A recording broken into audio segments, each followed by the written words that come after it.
The last 12 months have been pretty active. Amanda's been organising the most amazing online activities, which have included yoga, daily exercise, self hypnosis, Qigong, mindfulness, thought field therapy, nutrition, over 500 people attending. So the lights have definitely not been off for the college during COVID. And our social prescribing network, which you remember joined the college, which is a national network with over 3,000 members, which has very much led the development of social prescribing in the UK and now throughout 22 countries internationally. We had our conference back in March and over 500 people attending, extraordinary presentations. Michael Marmot and others came, lots of international interest and movement, and we're looking forward to our conference next year. And we've also had quite a few changes since we last met in the team. Clearly, Amanda is with us here today, and also AJ Yates, who I'm sure you remember, and Kay Bryn Hussey, who does our accounts. But we've got Joe Tweedy doing immense work in terms of writing and editing what we're doing. Colleen Lally and Sue Tate are new additions to the staff doing amazing stuff. And thanks particularly to Sarah Stacey, who's been helping us in doing the Beyond Pills campaign I'm going to mention, and also Karen Young, who helped us launch and edited our first e-magazine.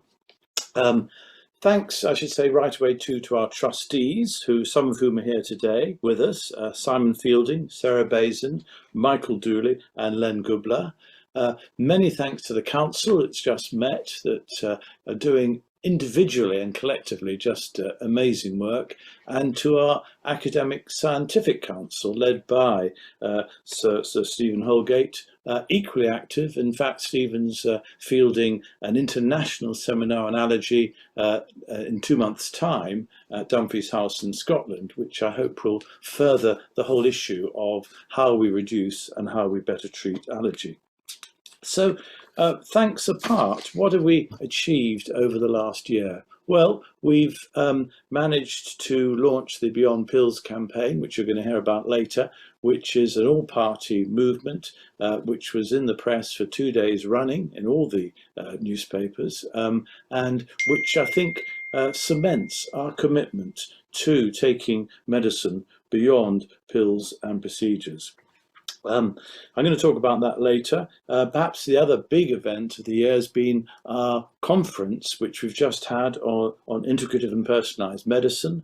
Over 3,000 people attending, would you believe, from 40 different countries over 3 days. And I think for the college, that was us sort of breaking that glass barrier between integrated health and care being seen as a sort of optional, nice, laudable, but not terribly central enterprise, and taking centre stage as really solving the problems that really post-COVID especially need solving in the health service today. We've also launched our Young International Leaders. This is the idea of, if the young are going to be part of tomorrow, then they should be part of deciding tomorrow, and more than that, be part of actually making tomorrow. We've had our first leadership course of 20. We're going to have 100 leaders developed over 5 courses over the next 5 years. And this will be our hit squad, I think, of young people with new ideas who will have the support of each other and also the college and some of us older mentors to really put the boat out.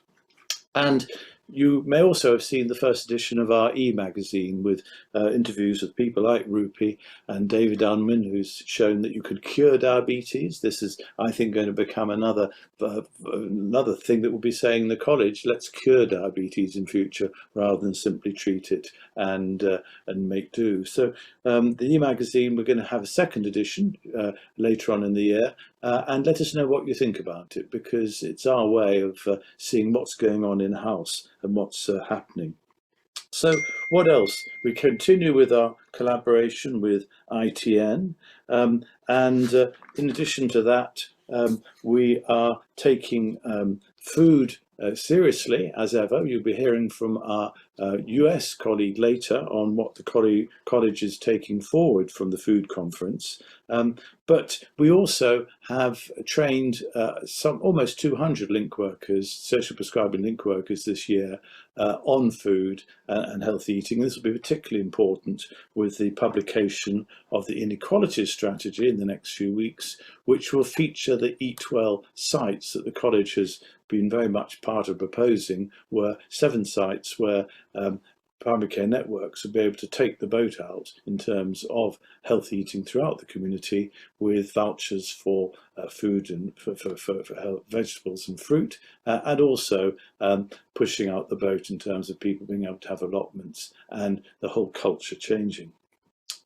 You'll be hearing later about our 3 schools social prescribing project, the first time social prescribing has been taken into schools, and also a scheme that might sound odd when you first hear about it, but is moving fast, which is twinning farms and GP practices and seeing what happens when a farm and a GP practice start working together.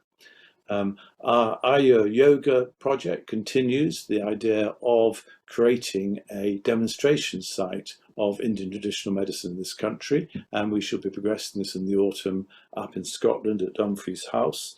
And meanwhile, and you'll hear about this later, we've brought together the main complementary modalities in the Integrated Medicine Alliance for the first time, doing some stern work which you will hear about.